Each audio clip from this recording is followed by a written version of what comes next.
welcome back, everybody, to the USA Carry podcast. We have a great guest with us this evening, Mr. Tim Chandler. My partner in crime, Luke McCoy, is with us tonight as well, and we're going to have a really fantastic discussion tonight, mainly concerning home security. And we have a specifically excellent guest for that topic. We're going to talk about home invasions and all the scary things and what you can do about it while you're in the home. So with that said, Mr. Tim Chandler, tell our people who you are, sir, and what you do. Howdy, folks. As they just said, I'm Tim Chandler. I currently teach FPF Training, Justified Defensive Concepts, with my buddy Abson Ray of 360 Performance Shooting.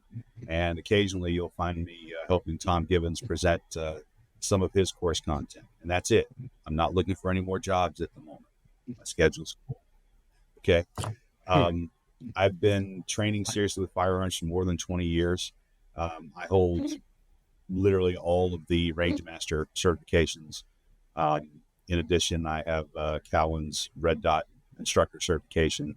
I have carbine certifications, instructor certifications, and over the last 20 years, I've trained with just about everybody that is worth training with. It's easier to name who I haven't trained with than who I have. So I've spent a lot of time learning about this, and I was kind of voluntold I was going to do a step in front of the classroom and do some instruction. Murph and Tom Gibbons and my dear departed friend Todd Green all pushed me to actually teach, and I started doing that and haven't looked back. Really, really enjoy it.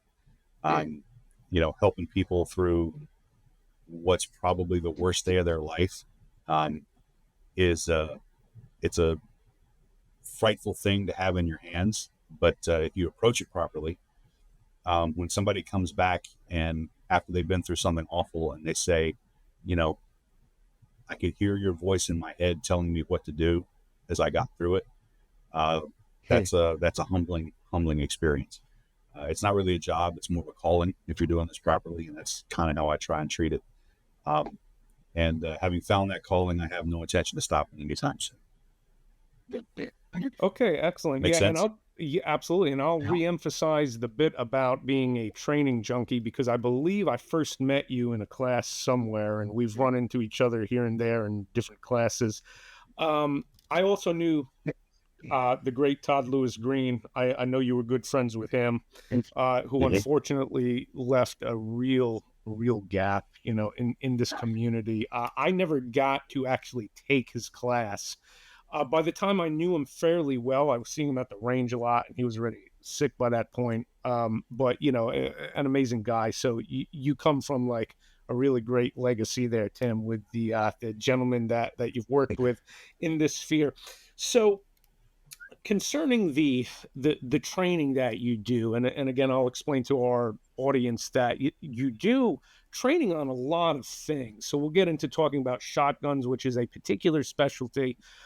But you do a lot of handgun training. In fact, I noticed that the past few years, it looks like you've even done a dedicated revolver class at FPF Training. Is that correct?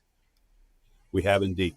I'm one of the, I'm younger than my beard looks, but I still remember the wheel gun and some of the lessons. I had a copy of Ed McGivern's Fast and Fancy Revolver Shooting going way back.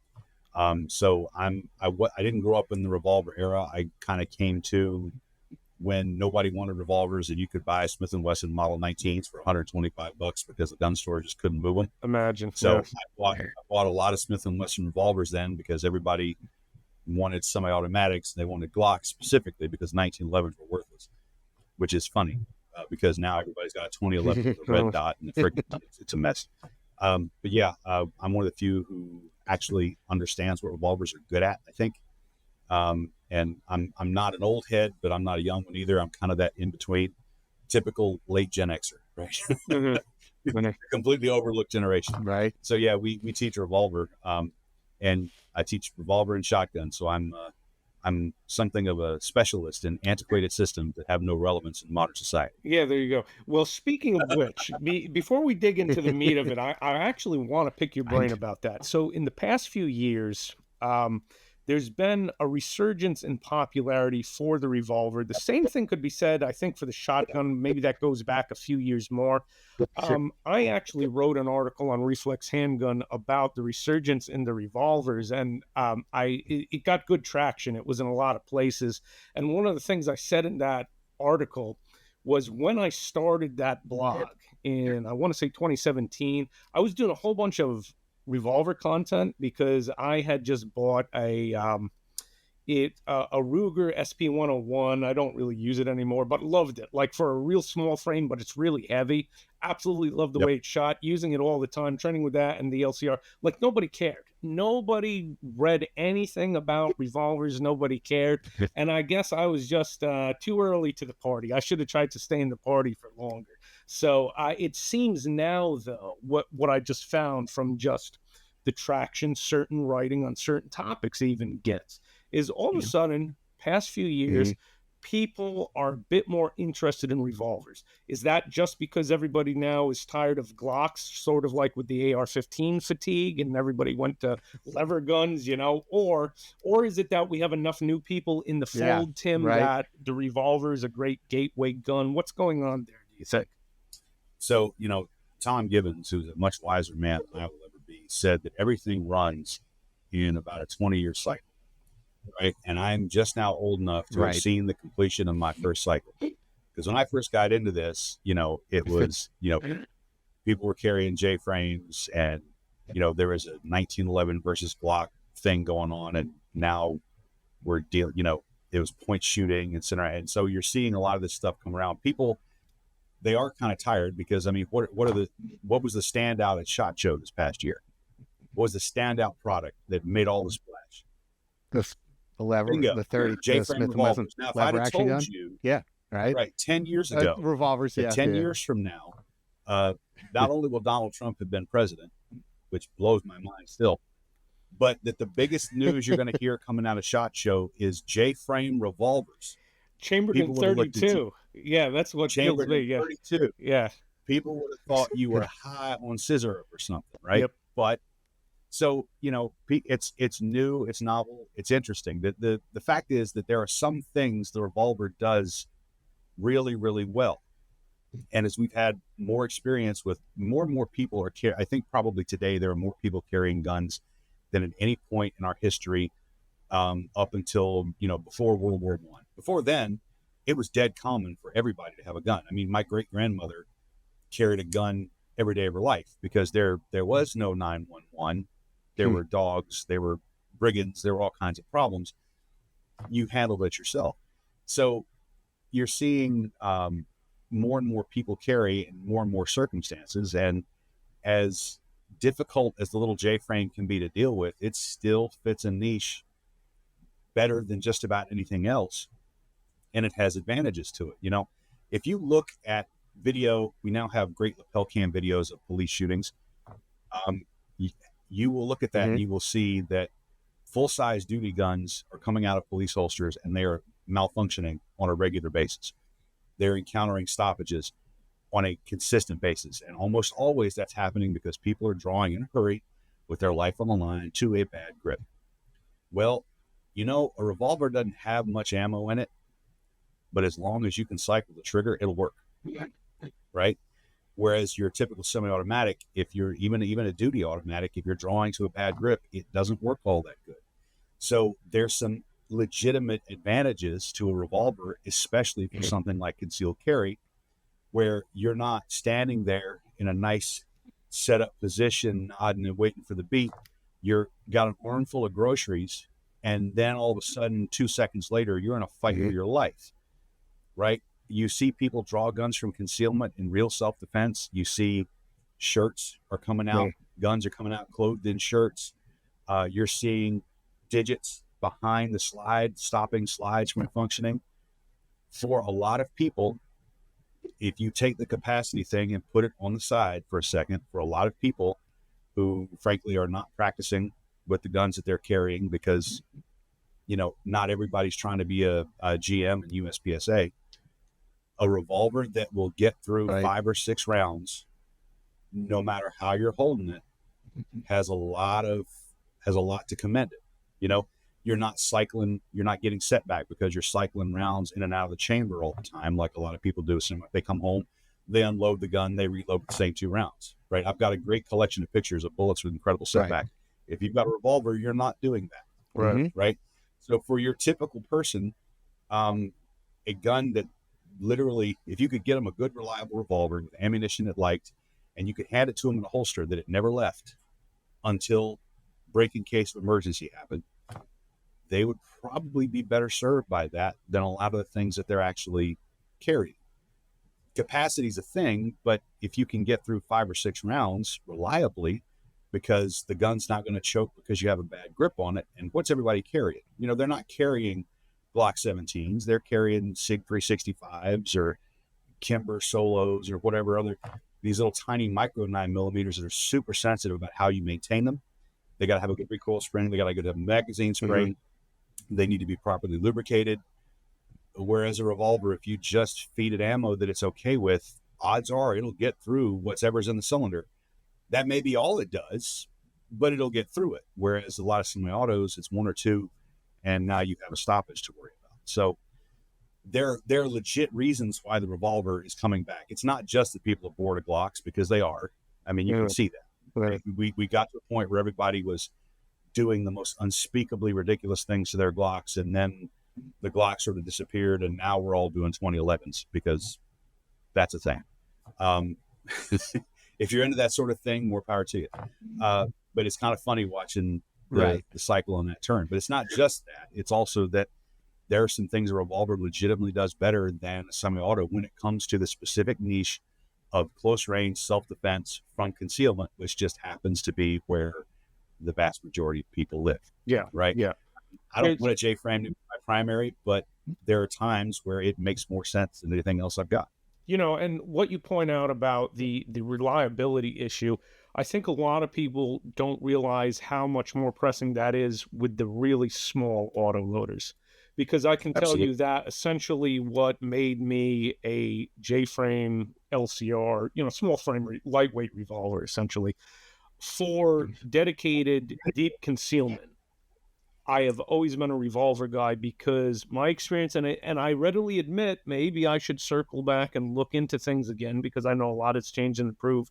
But, you know, early on, even the first runs of the very popular Ruger LCP and all of that thing, man, those things could not make it through a magazine without malfunctioning. And that's under good circumstances, you know, and it doesn't take more than a few experiences with a gun, and not just that particular model, that class of gun in general, to leave you saying, you know, I want something that's going to go bang, at least for everything that's in the gun, you know. So yeah, go ahead.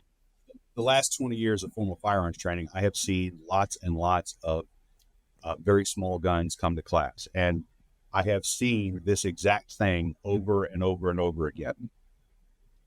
Where somebody's staring slack-jawed at a gun that just did something, and they all say the same thing. Why did it do that? Maybe you can even say that before, right? that's never happened before, right? Well, this is the first time you're actually pressure testing this thing, and you're finding that it isn't ideally suited for what you're trying to do, right? It's not to say that those things can't work. They can, but they tend to have more problems, and they tend to require more maintenance and attention to keep them working. Whereas, you know, I have a J-frame that used to belong to a jeweler in Vermont. When he opened his store, he bought the gun, he loaded 5 rounds in it, and he carried it for the 25 years he had a store open. When he was done, he went to the gun store and he sold them back that revolver with the same 5 rounds he loaded into it when he got the gun. Thankfully, he never needed it. It looked like it had been carried, but it had never been shot. I got that revolver, and it was just an absolute crap show because it had fuzz, you had never seen lubrication, it never seen cleaning in all those years. And you know what? It fired 5 rounds. Yeah. Those are the only 5 rounds it could fire until I completely disassembled it, cleaned everything, fixed a few problems. But it got through that cylinder, and that was all really he needed it to do, right? So that's kind of why, you know, we're still in a position where the laws of physics haven't changed. So for those kinds of things where, you know, you're drawing inside of a grappling tangle or something like that, you're drawing from deep concealment, a gun that doesn't care how you grip it, and it has a lot going for it in terms of practical, real self-defense. Yes. Right. It's a limited tool, and it's a niche for sure, but that niche just happens to overlap very well with what people are actually doing in the main. So, that's one of the reasons why it's coming back. And you have guys like Brian Eastridge out there who are preaching the gospel of the wheel gun, because in the middle it spins. It's and he's a great resource for that sort of thing. So Chuck Haggard is teaching classes on it. They're making good points. And once you actually hear them talk about it, and you're like, they kind of have a point on that. Right. That kind of conditions how you think. So it's partially boredom. It's partially we're just in that point in the cycle. 20 years from now, when I don't even want to think about how old I'm going to be, but 20 years from now, we're going to be seeing the same thing happen all over again. Time is a flat circle, as it was once said. Right. But there is some reality to it. Yeah. So yeah, absolutely. And speaking of which, Luke and I are both we love small revolvers at home carry. I've got a Ruger LCR in my pocket now. All right. Yeah, and I always have a bigger gun close by, but man, I'll take the J-frame or LCR in my pocket over the Glock 17 or an AR-15 upstairs when the door crashes open, right? So, and people don't think of that. So, speaking of exactly that, Tim, we promote things like home carry. We promote it all the time, or at least staging guns realistically. So scare our people, Tim. Tell them what's going on in the world and what this actually looks like. Because surprisingly, we've had discussions about these kind of things. And especially, I would say that, surprisingly, people are generally more inclined to at least acknowledge that violence can happen to you out in the world. There seems like a lot of people will get a gun just to keep in the home, but as far as putting any further thought into it, like it's that scary thing. The home is my safe space. This is something I don't want to deal with. So I don't think people have any clue how actually prevalent violence in the home is. I want you to speak on that. Give us some stats. I explained before that you have for a long time, you've done a lot of research on this. I've heard you on other podcasts talking specifically about home invasions, what this situation looks like, how it's changed, etc. So give us the skinny on this, very terrifying phenomenon, but one that people really need to put some thought into. Right. So if you look at Gary Kleck, everybody should know who he is. If you don't, you should go out and look. He did estimates of how many instances of armed self-defense are taking place in the United States every year. And this was basically back in the late 90s. And he did that based off the crime victimization survey from the Bureau of Justice Statistics. The Bureau of Justice Statistics is a very little known department of the federal government where they just sit and crunch numbers. And for a long time, they were a good source of numbers, and you've probably never heard of them because very little of what they say fits with the prevailing preferred narrative that we're fed in the media. So, for instance, that National Crime Victimization Survey was something that the federal government had, but obviously because having an armed population capable of self-defense is not really fitting with what a lot of people in power want, that never came out. He got a lot of static, but as it turned out, even Obama's Centers for Disease Control reluctantly released a very, very low-key survey where they said it's clear that firearms are used in self-defense at least as often as they are in violent crime. So his estimate was there's between 1.5 and 3 million instances of armed self-defense every year. Now, think about this, folks. This is the USA Carry podcast. You focus on concealed carry. Just for the two of you fellas, how many people do you know that carry a handgun concealed every day of their life? The three of us. Yeah. That I can confirm carry every day of their life. Permits. Right. We're talking about people who have a permit and to find them unarmed is the rare exception. That's not reality. Most people have a gun they carry occasionally when they think they're going somewhere they might need it. If you think you need it, don't go. Right? So, bingo. Why are you going? I mean, I have times where I'm like, fuck, I got to put my gun on. I'm going to go with friends and a lot bigger guns than what I can carry under a shirt. Okay. But, you know, that's the reality of it. So when you think about how many instances of self-defense there are, the vast majority of these are not happening out and about in the world. Where are they happening? Where someone has ready access to a gun. Where is that most of the time? It's in and around home. There are roughly 6 million violent crimes in the United States every year. And that was before COVID, with a significant crime spike when we started letting people out of prison because reasons. So, you know, that's not all crime. That's just violent crime. That's rape, armed robbery, aggravated assault, and murder. Just those 4 crimes, each one of which is a situation where you would be justified in using lethal force to defend yourself. So you think about the fact that there are 6 million violent crimes in the United States every year. There's another, let's say 1.5 million that don't happen because someone had the sense to arm themselves and present a gun to defend themselves. That's a heck of a lot of violent crime going on, right? And the vast majority of that is happening in and around the home. Just to give you an idea of exactly what we're talking about, the Bureau of Justice Statistics says there's about 3.7 million burglaries every year. That is forcible entry into a building with the intent to commit a felony, right? It's not just stealing stuff. Theft may be one of them, but burglary can also mean you're going in to commit rape, you're going in to commit aggravated assault, you're going in to commit murder, right? Of those, by the way, only about 13% of them are solved. What's that tell you? Why do we have a violent crime problem, Tim? Well, because we're so bad at putting violent criminals behind bars. You know what the national clearance rate is for murder in the United States right about now? It's barely over 50%, right? That's murder. That's when you have a dead body and you can only half the time go, Bob did that. So the other half of those murders, what happens to the people who did it? They go out and they commit more of them until they eventually get caught. That's how this works. Get to do it again. About 40% of the offenders who are committing these 3.7 million burglaries every year are armed as they're doing it, right? Think about that. What's 40% of 3.7 million? That's a lot of armed criminals. At least 1 million of these instances are happening to an occupied dwelling, right? So that's 1 million instances of a break-in by armed people into an occupied dwelling every year, right? There are about 126 million households in the United States. So what are your odds of finding someone breaking into your home? About 1 in 126 per year. Yeah. You can do, those of you who have a little bit of statistical knowledge can do a little math on that, what your lifetime risk is.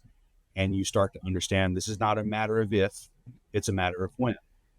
And that's before the modern era where we really don't have any more good numbers on violent crime because the FBI changed how they do numbers. The Bureau of Justice Statistics has been dragged by the FBI into changing how they do it. So we no longer have good data on violent crime. The FBI's Uniform Crime Report, for instance, only about 40% of police agencies in the United States contribute to it now. Think about that. It says Uniform Crime Report, but it is not uniform, and it is not reporting all the crime. It's tied uniform. Your government's lying to you. Nothing new, right? When armed invaders come into the home, they're armed a significant percentage of the time before they get in, but they're darn certain armed after they get in. If you have a kitchen or you have a garage, they are filled to the brim with things they can use to kill you or hurt you. You know what the second most popular stabbing implement in the United States is? Bingo. Screwdriver? So when you see a group of dudes in hoodies with masks up and they've got screwdrivers in their back pocket, what are the odds that they're itinerant electricians? Probably pretty thin. 0. Right? How many electricians wear nitrile gloves? So what's up with that, right? So they get in, they will immediately they'll head for master bedroom, they'll head to the kitchen, grab knives. Everybody's got those kitchen block knives with a big 8-inch chef's knife. They're great for hacking people up. Your garage, crowbars, screwdrivers, ice picks, you name it, all kinds of things they can use to hurt you. Hammer. It basically breaks down into 2 types of motivation. You have your profit motivated type criminal, and you have your entertainment motivated type criminal. If that sounds sinister, it's supposed to, because what they consider entertainment is awful. Your profit-motivated guy is generally trying to break in when he thinks nobody's there, right? You go into neighborhoods in the United States, there are entire neighborhoods between the hours of about 10 a.m. and 3 p.m. Nobody's home. Why? Because, well, kids are at school, mom and dad are at work, because it requires two people to make it anymore. People right? working. So Right. you have entire neighborhoods where there's literally nobody home. So how do they find this out? Well, you ever seen people running around that don't look quite right, who are selling magazine subscriptions or something like that, soliciting you for sales of meat from a really sketchy looking van? Does your neighborhood have yard sales perchance? Right? Those are all great opportunities for bad guys to basically case the place and see what's going on. That's your more sophisticated, profit-motivated criminal. They want to break in when you're not there, steal all your stuff, because what do you keep at home? Money, jewelry, electronics, guns, all things they can move, right? Exactly. Right. So all your stuff. Bad Right. guys are not drooling idiots, right? This is what they do on a daily basis. They're sophisticated predators. They have experience. They have education. They know what they're doing in large part. If they're looking just for a payday, they're breaking in most likely when they think you're not home. Now, if you are home and you cause them a problem, they will absolutely hurt you. No compunction or problem with that. And whereas, it was thought for years that if you weren't a drug dealer, you didn't have to worry about home invasions. No. So I don't know if you guys have been paying attention to this, but I have a couple of articles just in a cursory immediate Google search. There are now foreign affiliated criminal gangs that are coming to the United States specifically for the purpose of committing home burglaries.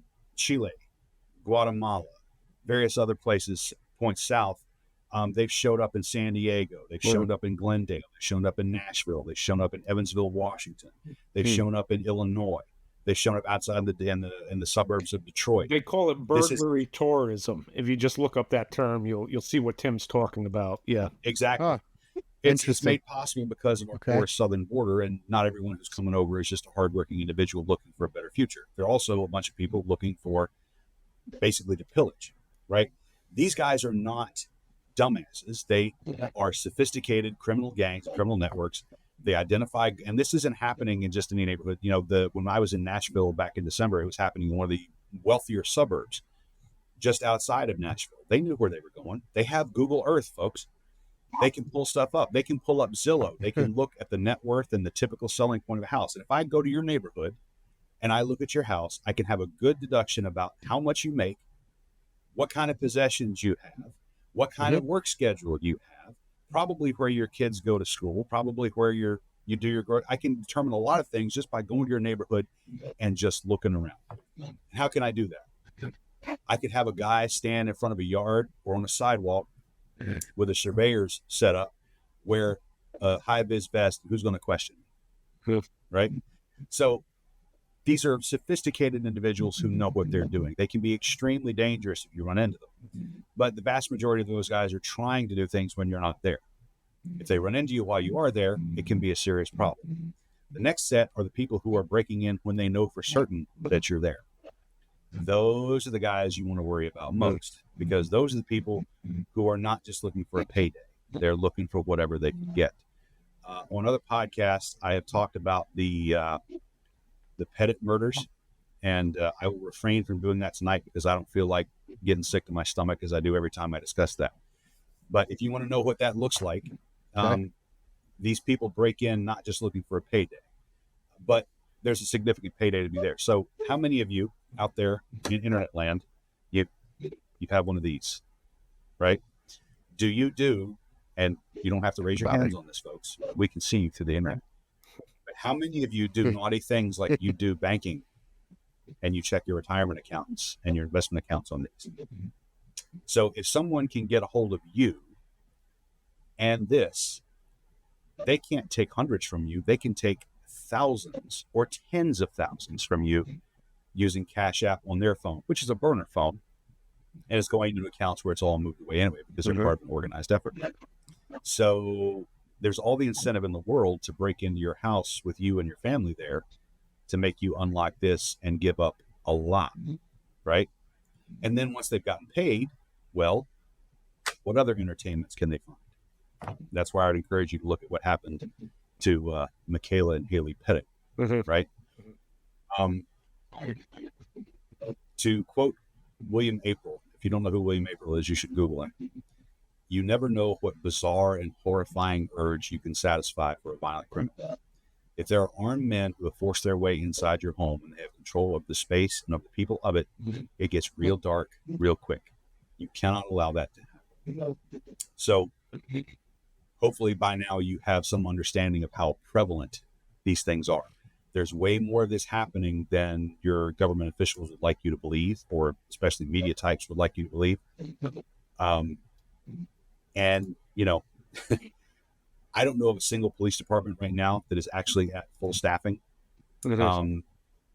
Most state police agencies are not at full staffing.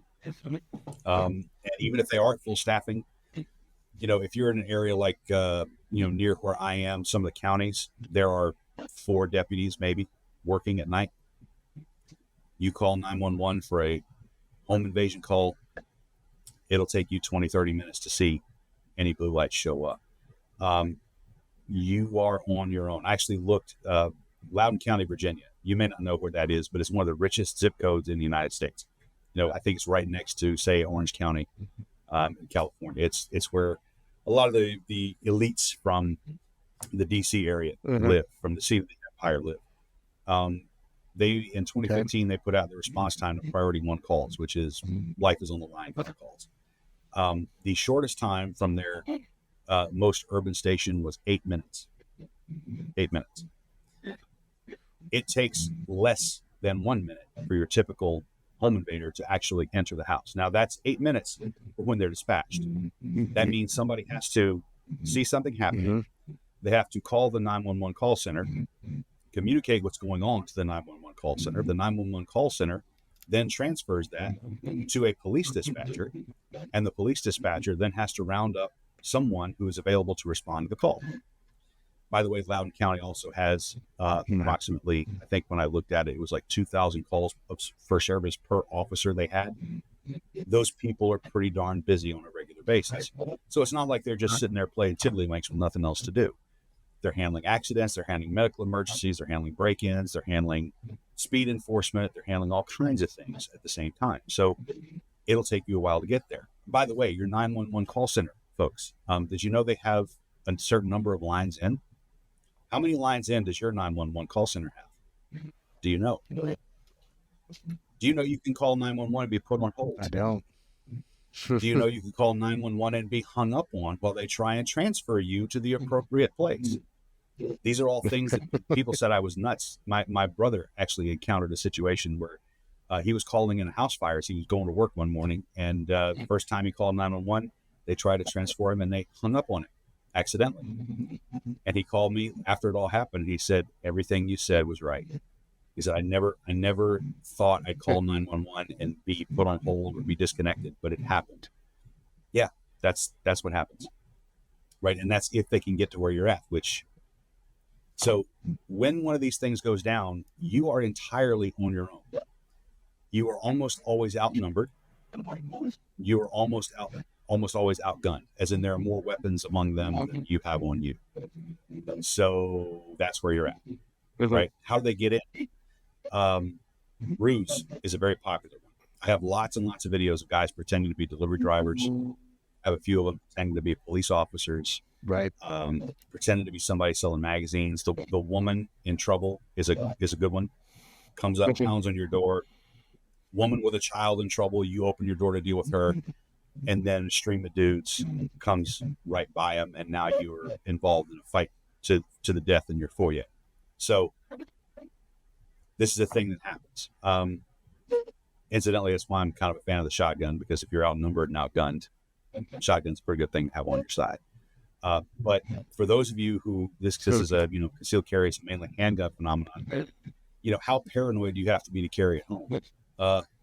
Hopefully, after hearing that long diatribe, you're like, I'm not even going to go check the mail unless I have at least a J-frame in my pocket, which I frequently do. Right? You should stay armed all times when you're conscious. Either have something on you or within arm's reach, because bad guys are real inconsiderate. They don't really pick the ideal moment when it's best for you. They don't send you would you be so kind as to be prepared to fight to the death at certain date, certain time. Right. You're going about your life. You're grilling out on July 4th, grilling for the family, and all of a sudden dudes show up and start kicking your doors in. That's how this stuff actually works. So having a gun on Sal knows what I talked about when recently, a few months back, my girlfriend and I were downstairs just reading on the couch. We weren't watching TV. We were having a quiet night. We were reading on the couch, and the front door was right there. Next thing you know, boom, boom, boom, like kicking the door in. We freaked out. Ran upstairs, got her upstairs, got my gun. We looked at it. It was just kids kicking doors in, running, but that quick. And I realized I didn't have a gun next to me. It was upstairs. Kind of like, shit, here I am running USA Carry. And if they would have made it through that door, and if they were doing something, if they weren't kids, that would have been on your obituary, Luke. It was been like on your obituary. Here's the guy who's been for years telling people to carry their gun in their home, and look what happened. Yeah, no, it's right. So it was a bit eye awakening. It was just kids, but shit can go down that quick. And you're like, one of the things I talk about, the very first class I started teaching was home defense shotgun.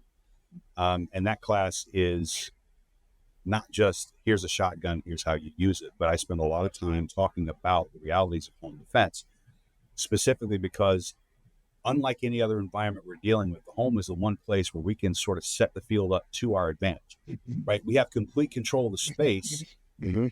So why not use that to our advantage, right? A thing that gets overlooked, a lot of people, they think about home defense, they buy a gun, home defense plan achieved. Not really.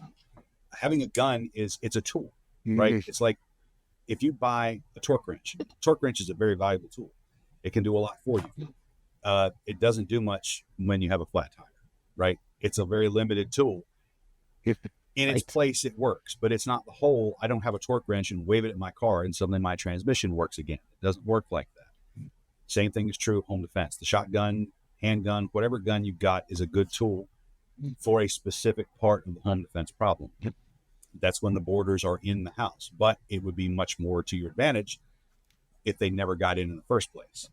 Or at the very least, if it took them so long to get in that you had the chance to go, what's that knocking? You pull up your sophisticated camera system, which is not there to provide evidence to the police so much as it is to give you intelligence about what's happening in and around your house. I have a lovely video I use in my class of a guy who comes up to somebody's got a camera on their front door, and he looks like a UPS guy, and he's positioned in his semi UPS uniform so that you can't see his face and you can't see his hands from the camera's angle. Now, you may not be trained investigators, but if you are a trained investigator and you see someone who is obviously deliberately avoiding a camera, what would that tell you about their intentions? Now, had that person had more cameras than just that one, pointing in other places, ones that weren't as visible, they would have seen the 4 other dudes in hoodies and masks with guns just around the blind corner.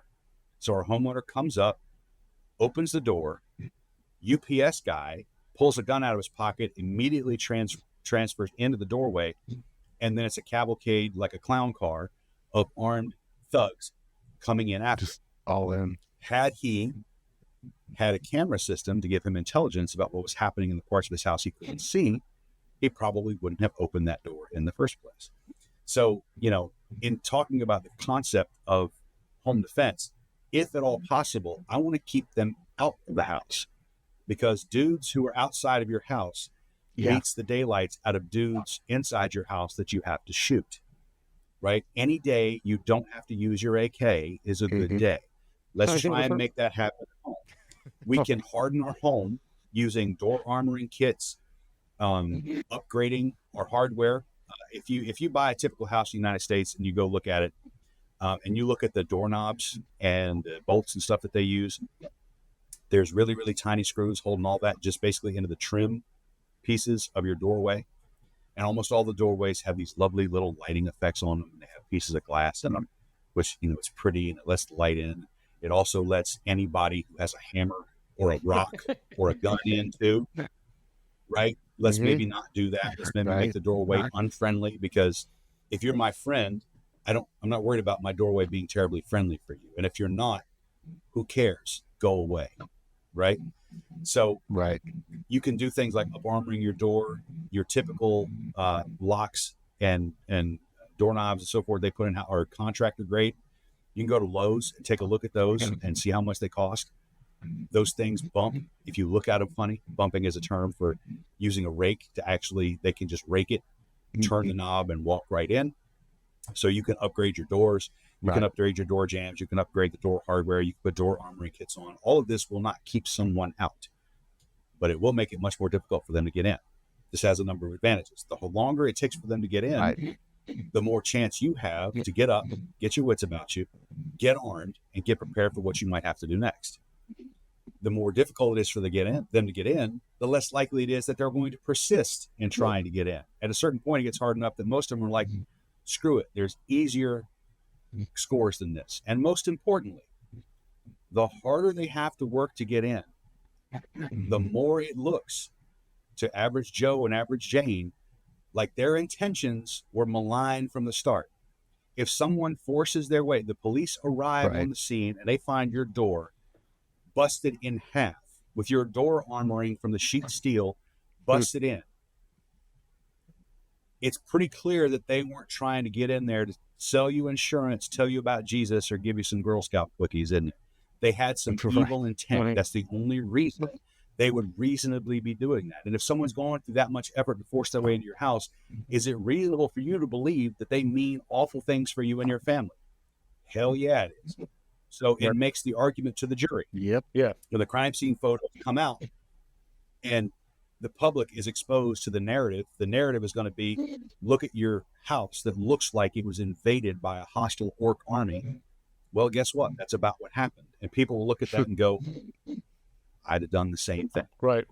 It makes it abundantly clear someone had real bad intent to do this. So those things. And Tim, you given the great advice on strengthening the doors. One thing I'd throw out so people think about this, none of that does you any good if you don't actually lock your damn door. Like, in daytime, not locking the door. Right. Interestingly enough, I have statistics. Oh, it's very good. I do. I have 4 pages of notes. And just so you folks know, some of these I took directly from an individual who's much smarter than me, a man named Tom Gibbons. He will run out of things to teach me. He will run out of things. I'll run out of things I can learn from him before he runs out of things that he can teach. But in an astounding 40% of the burglaries that happen, the offender walks through an unlocked door. Unbelievable. The Pettit murders are an excellent example of this. Right? And Dr. Pettit was at home asleep. They're in a, if you actually look at where the house was before the horror happened, it's a pleasant, bucolic New England neighborhood, like something you see out of a Lifetime movie where the girl moves away and then comes back, and the sort of folksy guy that was always there in high school, that's the kind of place it was. Nobody locked their door. They walked through an unlocked door, picked up a baseball bat, and beat him in the head with it first thing. Right? Simply locking your door. Believe it or not, screens on windows are a significant barrier. Why? Because it's more effort for somebody to get in. You almost never see somebody going through a double pane window. Why? Because it's a pain in the butt to go through a double pane window. Most of the time, these guys are looking for an easy score, unless they have a particular reason to come after you. And some of the worst examples you see, that's exactly what drew it. 11-year-old Michaela Pettit was the prize for the people who broke into her house. I believe her name is Jamie Kloss. 12-year-old girl gets off a bus, a mentally deranged individual sees her, decides that's who he's going to go for, and he breaks into her house and kills her parents, and then does evil things to her for the next week or so. But most of the time, they're looking for an easy score. And the harder it is for them to get in your house, the less likely it is for them to actually pursue that. So you can do a lot to make it a lot less likely that you're an intended victim of this. Now, the other thing you need to understand is that these things don't just happen at 3 a.m, right? They know. So think about what your daily life is like. It's about 7 o'clock in the evening. what's your family doing about that time, right? Especially when the weather's nice, you're in and out. You may be working in the garden or something. You're mowing the lawn. There's stuff being cooked. Dinner may be cooked. Kids are coming and going. So are your doors locked? That's the perfect time to try and break in and get what I want from you, right? So bad guys know this kind of stuff. They're very good at patterning people. They're very good at picking out prey. So even if you have a really good home defense plan, you have all these nice hardening of your home measures, if you're not using them when you need them.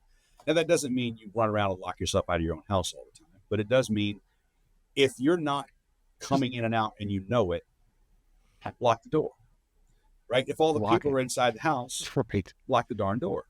It makes it that much harder for somebody to get in, right? Use your cameras to your advantage. If someone shows up and you didn't summon them at a specific time, like if you call the plumber, don't meet the plumber in your front yard with an AR-15. That's rude, right? But if somebody you don't know and you didn't specifically summon to be there pulls up, you should be treating it with suspicion. Another problem I see in this is folks feel compelled to answer the door. Why? Yes. If you didn't request someone to be there, why would you open the door? Why would you answer it? Well, I don't know what I don't know what they want. Doorbell cameras. And I've seen that with my girlfriend. I'm like, so I got your doorbell cam, and then you still just open the fucking front door. Right. Going, hey, can I help you? I'm like, the answer I get is, well, I don't know what they want. That's correct. You don't know what they want. They may want to sell you magazines. They may want to tell you about Lord Xenu and how he's going to revolutionize your life. Or they may want to rape and murder your family. I don't know what they want. I don't care what they want. Right? You have absolute control over the conditions of which anyone comes on your property and especially enters your home. Be rude. There's nothing wrong with being rude to someone you did not summon to your house. Right? Criminals like to take advantage of social expectations, because if you're a nice person, you do this, you do that, the other thing. The nice thing to do when the woman comes up and bangs on the front door and is asking for help is that you open the door and you have the conversation with her. I've had that exact ruse played on me at my grandmother's house in a little place called Danville, Virginia. Really? But before I opened the door, what I did was I peeked out the window, and there was a fence with a corner right around it. And as she was knocking on the door, I saw a dude looking around the fence, about half his face. Do you suppose I opened that door? What's he doing? Right? Because I knew it would happen. I would open the door, and him and at least 2 or 3 others were going to try and pile through it. And then I'm having a gunfight in my grandmother's living room. Right? Not a good day. Instead, I simply left the door closed, and I told her I'd be more than happy to summon the local constabulary to address any concerns that she had. And wouldn't you know it, suddenly her concerns vanished. She no longer needed my help in any way, shape, or form. As soon as I said, I'll call the cops for you, no longer had any interest in any help I could provide. Funny how that works out. Right? Interesting. So if you just, as Tom says, if people would just, pop their head out of the third point of contact and look around a little bit, they wouldn't be victimized nearly as much. The same kind of concept applies at home. Having a gun, good idea. Carrying the gun, good idea. But you got to have your brain turned on, and you got to have a little bit of skepticism and suspicion about what people are doing in and around your place. Right? Absolutely. Sense? Yeah, absolutely. And, Tim, you shared with us a lot of great statistics. So discussing further statistics, quite a number of years ago, I wrote an article talking about this idea of paranoia, not only just home carrying, which we're firm advocates of, but having a gun in the home in general. And, a point I've always raised, and I know a lot of people in our community use this point, well, do you have smoke alarms and fire extinguishers in the home? And what I find consistently is people who will say that it is paranoid to have a firearm in the home to defend the home from violence will think you're absurd if you don't have smoke alarms and routinely maintenance the batteries and have well-maintained fire extinguishers, etc. Well, at the time when I did that article, I pulled the stats from the CDC, who at that point at least were tracking both violence in the home and injuries and deaths sustained from fires, residential fires in the home. Right. And the difference is 28 to 1, at least that year. Well, I forget, it was 2017, 2018. So now, granted, domestic violence accounts for a lot of this, obviously, right? Because it's just violence in the home across the board. It's not all just home invasions like the Pettit case, right? But regardless, you're 28 times as likely to be a victim of some form of violence in your home than you are to die from a residential fire. So when people think it's absurd, and I'm not saying don't maintain your fire extinguishers, obviously, right? Absolutely do that. But the idea that you would say, okay, this somehow is necessary, yet we're going to disregard the thing that is actually a greater threat to you. And you're not going to have the equipment that you need to deal with an emergency that is actually more likely. Absolutely. You know, I keep medical supplies at home. I keep things like pressure dressings. I keep things like tourniquets. I keep things like, combat gauze at home, because I've seen kids get hit by cars when they're on their bikes, maybe not being as careful as they should be. I watched one young man get knocked off a bike and on the ground, and blood immediately starts pouring from his head right around his eye socket. Thankfully, all he ended up with was a pretty nasty concussion and, some stitches.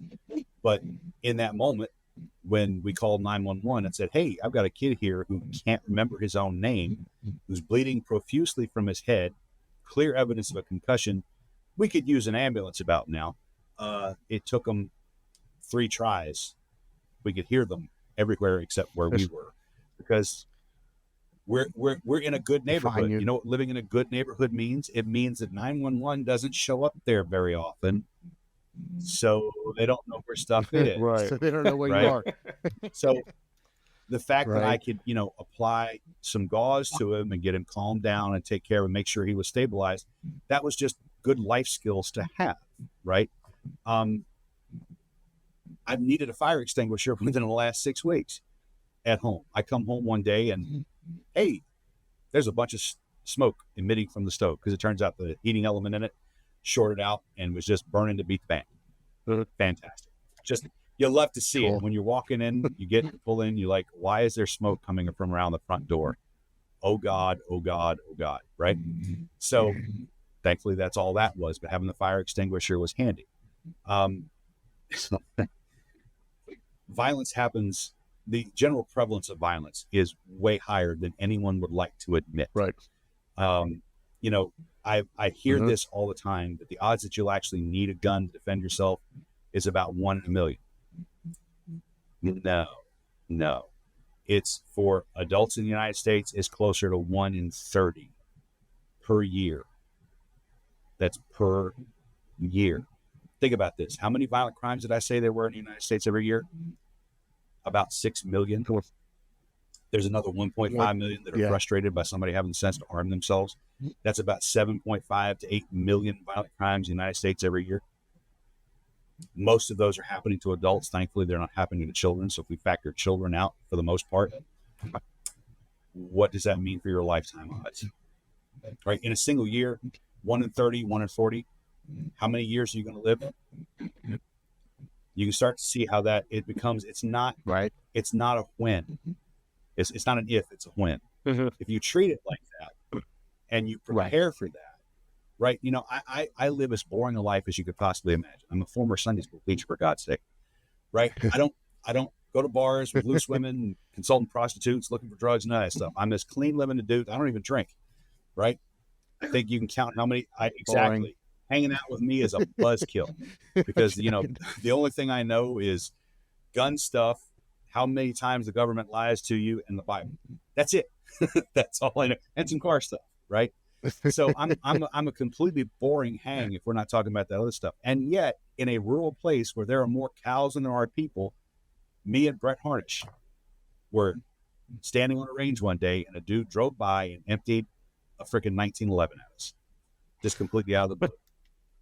At us. Just at the people at the range? We're both standing there, and we're both going, we went up, looked, sure enough, shell casings, enough to fill a 1911. We're like, okay, That's a thing that just happened. Now, it was far enough away where we weren't in any, we didn't have bullets landing around us. They landed somewhere in our direction, but it wasn't enough where we just were not in fire. you. And if I told you where that was and you went to look it up on Google Maps, you'd go, where are the actual people at here? That's just what that guy decided to do that day, right? So those kinds of things happen. Well, I'm never going to need my gun. What are the odds? Well, my odds that day were 100%, right? When somebody tried to rob me at the gas station, the odds were 100%. I've had to touch a gun on multiple occasions. Thankfully, I've never had to actually draw it and shoot somebody with it, but I've had to touch a gun and almost draw it on a couple of occasions to frustrate an attempted violent crime. And I'm as boring as it gets, folks, right? So the idea that it's somehow rare to need a gun to defend yourself, that's just sticking your head. That's doing the ostrich thing. You're sticking your head in the sand and you're not looking at the realities of it. And there are people out there screaming from the high heavens to try and help you understand better. Guys like Tom Gibbons are out there constantly telling you the government's lying to you. They're not telling you the full story on violent crime, because if you knew how violent crime and the system actually worked, you'd demand it was all burned down and rebuilt tomorrow. Everybody would lose their pension that way. They don't want that. So if you start understanding that I don't care what your lifestyle is. There's certainly things you can do to make yourself more risky.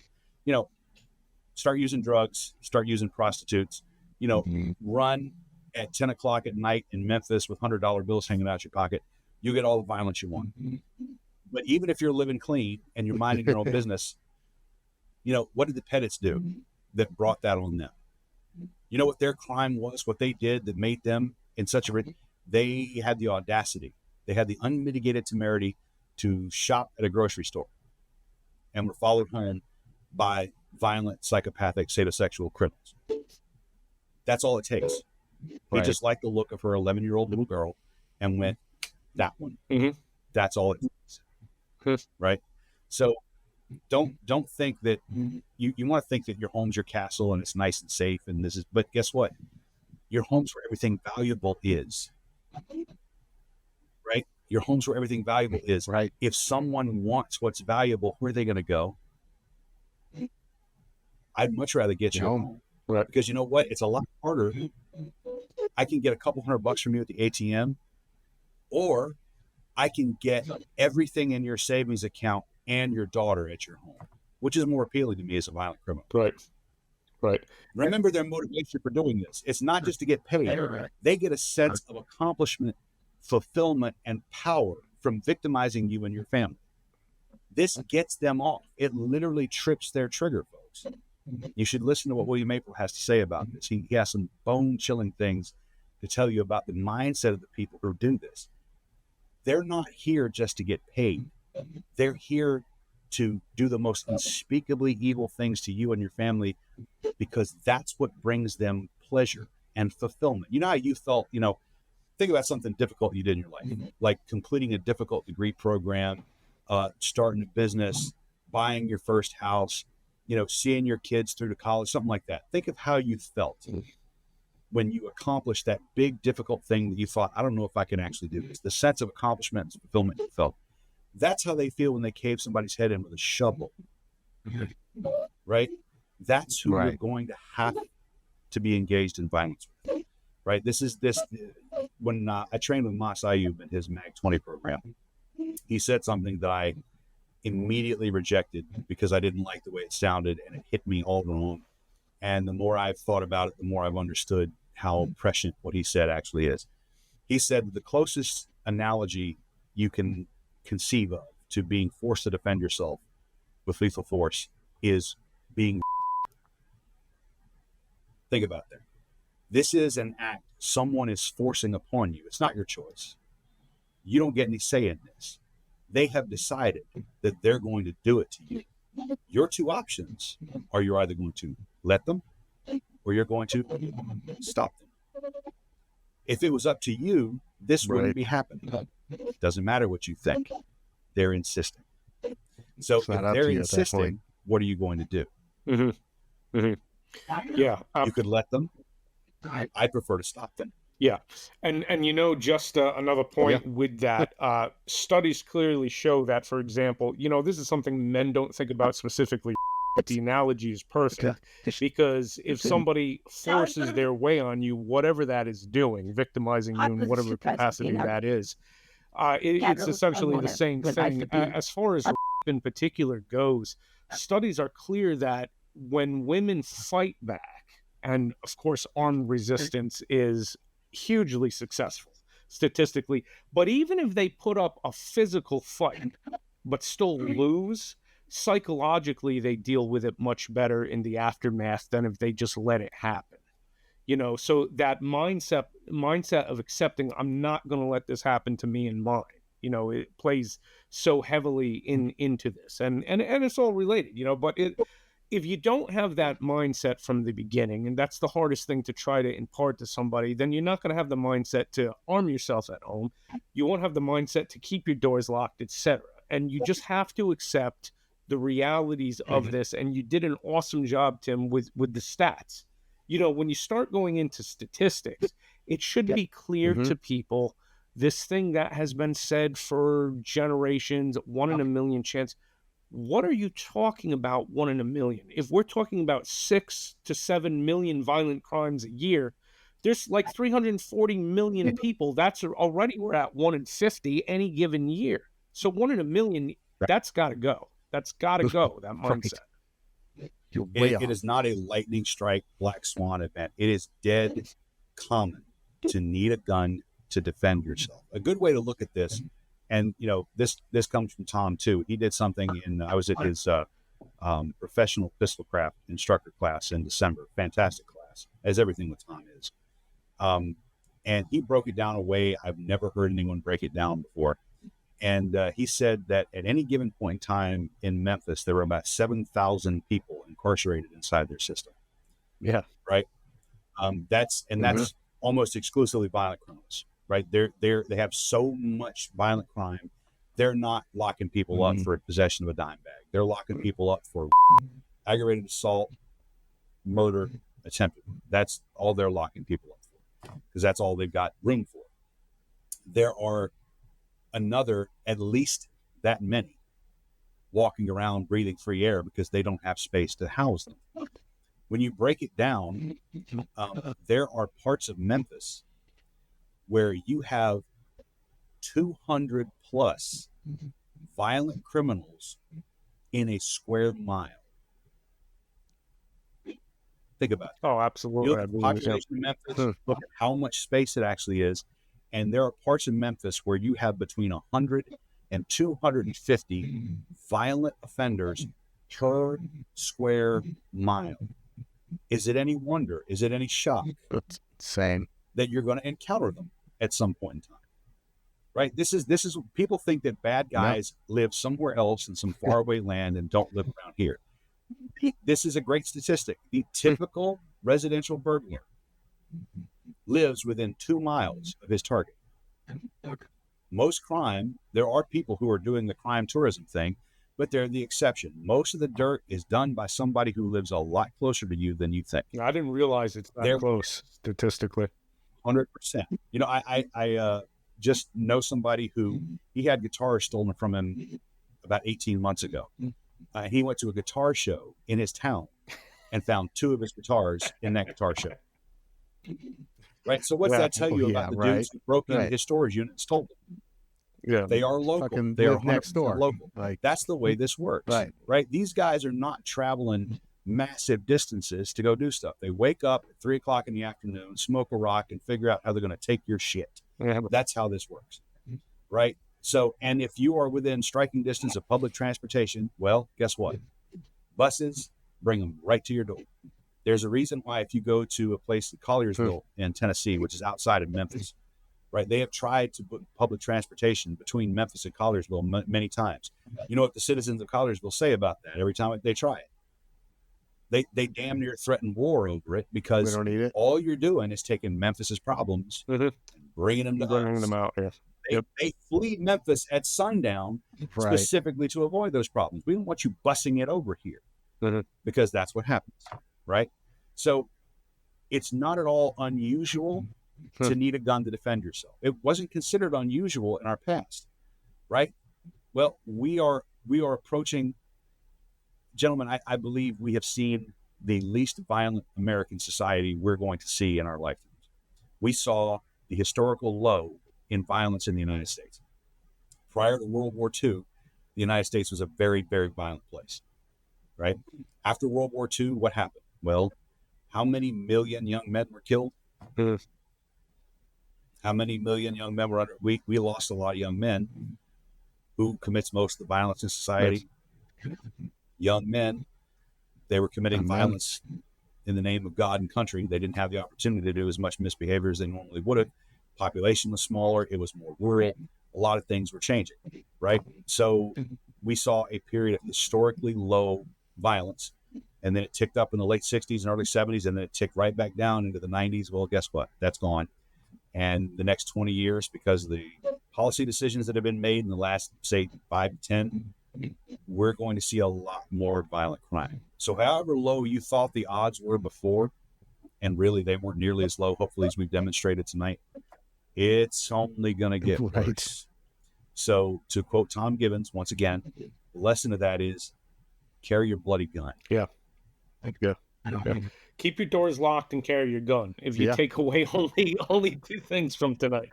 Yes, two easy things, essentially. Two easy things. Make your home hard to break into.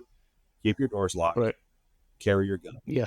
Tim, this has been fantastic, and it's been so much good information that we're going to make you promise us something. You'll come back and talk shotguns with us one night. That would be perfectly fine with me. I love talking about shotguns. All right. Then we'll Yeah, I mean that was kind of the plan. We were going to talk about home defense and talk about shotguns. The home defense so much thing and just on the home defense part, right? Before we even get into, and, I do that gun, because, and I do this also in home defense shotgun because I've had people come to that class and they tell me afterwards, I made the decision that I'm going to carry my gun after hearing what you said. It's like I thought I was coming here to shoot shotguns, but you made this so real. We're looking at we're going to start taking this seriously. We're going to take home security seriously. Can you give us some resources on how we can do it? That's the thing for me, right? It's not just I like teaching shooting. It's fantastic. I would much rather, if I had my druthers, I would hope that you would never need a gun in the first place. I would hope that I can help you prepare yourself and prepare your family so that you never have to see the specter of violence inside your home, because you can't unring that bell. Once the sanctity of your home has been violated by one of these criminals, it's never the same for you or your family again. I don't want your kids to have the memory of some awful thing that took place literally right there, where they had to clean up the stains and stuff from it. If at all possible, I would like to arm you with enough knowledge so that you take the measures that would prevent the need to ever have it go that far, right? If it was up to me, you would be safe. If it was up to me, you would never need any of this kind of stuff. But as as my buddy Ashton, his catchphrase for his business is, we say, we would like you to be safe, but unfortunately the other guy gets it though. But if you can't be safe because that guy will not let you be safe, the only alternative you have is to be bloody dangerous. And we can help you do both. Right. We can help you learn how to be safe. And if necessary, we can teach you how to be really dangerous. So speaking of which, Tim, tell our folks like that where you are doing what you do, as far as what's your training agenda look like in the next year or so. So we are in July of 2024, and the second half of 2024 is going to be very, very busy. With Justified Defensive Concepts, we present classes on handgun, variable powered optic, carbine, precision rifle, pretty much everything but belt-fed machine guns and mortars. We have people who are experts in all that. And knowing Brett, he's an old artillery officer from the Marine Corps. Yes.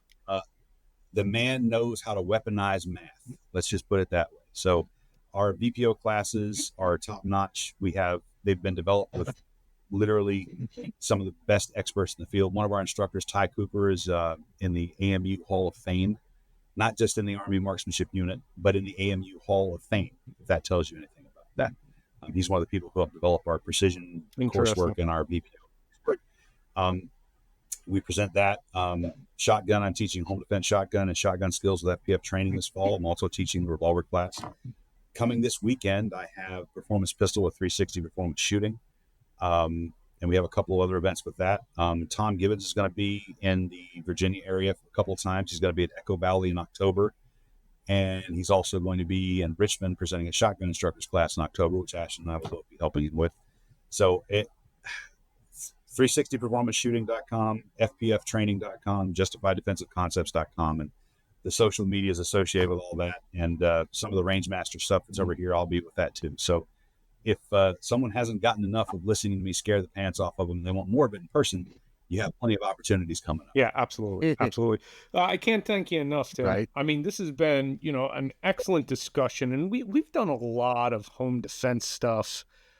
The way you presented with the stats, tying right into the things to look at as far as hardening the home, et cetera, is really well done. And I've heard you discuss some of this before. That's why I thought it'd be a perfect topic to really delve in with you here.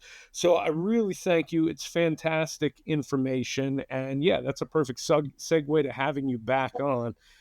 Next time we talk to you, we'll talk about the specific gun that does so well at disassembling people, as the way it's so often described, So yeah, which, Right. as a home defense tool, certainly it's incredible. And we'll discuss that next time.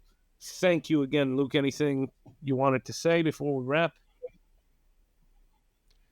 No, pretty much that's it. Like I said, we thought we were going to get into the shotgun stuff, and then next thing Well, now you know, people we're know an why hour they should into have just a talking shotgun, about locking right? the front door, So basically. you have to study Like, that. no, but it's good, Oh yeah, like absolutely. eye-opening information. Like I said, when these little kids just kicked my front Well, I door, find it was, Right. it's a little kick in my own ass of like, hey, When- fucking, where's when your people gun? have the dude? right Why is it knowledge and they upstairs? pair it Like, with the all right hey, tools, generally speaking, they ain't got much to worry about. Yeah. Just that. right, So this was the good knowledge part of it. We'll talk about the Right. tools later. Sounds good. right. So yeah, looking forward to having you on next time. Fantastic. And, Until then, Thank you, that's all gentlemen. I got. appreciate Thank you. absolutely, you. we'll have you back on. And until then, until next time, everybody, thank you for tuning in, and we'll be back with some more great guests in the near future. Thank you, gentlemen. Take care, folks. For sure. Yep. And lock your doors and carry your gun. All right. See y'all next week.